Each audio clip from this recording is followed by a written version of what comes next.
منە قوتابەیەکی پۆلی هەشتی بنەڕەتی کە لەم قوتابخانەی کوردستانی کچان لە شارەشەی کفری.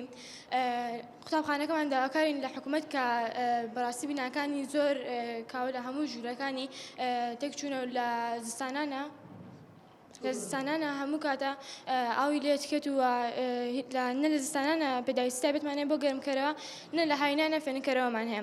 بەڕاستی هەموو دەرگا پەنجەرەکانی داڕماون.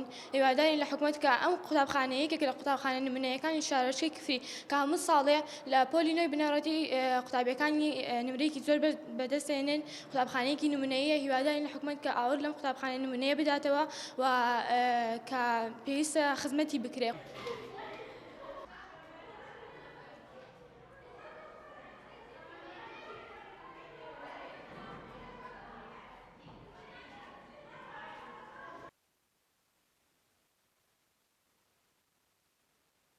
بۆ پێی کە قەزای کفری مێژوێکی دوردرێژیە شارێکی دێرینی کوردستان و عێراق لەگەڵەوە شاکە و قوتابخانە خوێندنگانی لە سنووری ئەم قەزایەمە دروستکراون بەشێکیان دێرینی بە هەمان شێوەی شارەکە کە هاوتەری بن لەگەڵ مێژووی شارەکە.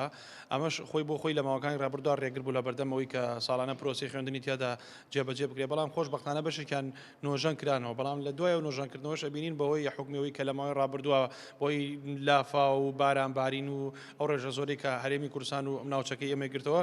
ئێستا بەشێک لە قوتابخانانە کە خراپن یەکێکیان لەوانەی کە کوردستانی کچانم خوێندنگایە، بەڵام خۆشبەختانە پەروەردەی کفری لە ئێستادا دەرخستەی بۆ کردووە لە هەڵدان و لە داواکاریدان بۆی کە ئەم خوێندنگەش بە هەمان شێوەی ئەوانی تر نۆژەن بکرێتەوە بۆی خوێندنی ئاساییتیا بکرێ و هەرچەند ئەوش مای خۆشحاڵێکە لەم خوێندنگەوەی ڕێژێکی زۆر خوێندکار ساڵانە کە نمرە و پلەی باش بەدەستێنن.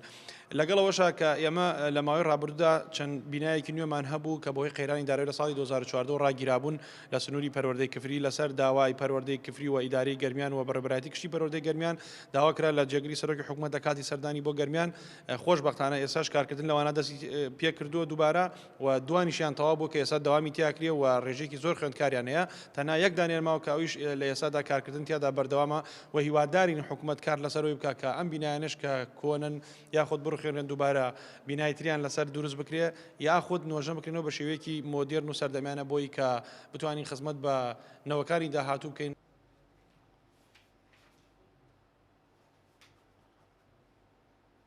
وڵاتەکەمان چەند ساڵێکە تووشی قەیران بۆ ئەوە بووە و ئێمە بەردەوام پلانی خۆمان ئەخەینە ڕوو بۆ چارەسەرکردنی کێشەکان.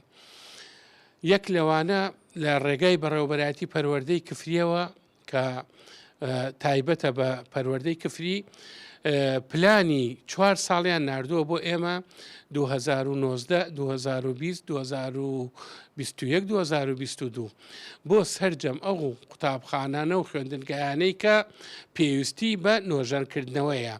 جا چی بە ڕووداوەکانی سروشتی وەک بوومەلەرزە و ئەوانە درزی تێکەوتەوە و خراپەکاری تیا دروست بووە و چی بە هۆی ئەوەی کە بینایەکە کۆنن و پێویستی بە نۆژەنکردنەوەی هەیە لە ڕووی هەیکەلیەت و سبوغ و جوانکاریەکانەوە.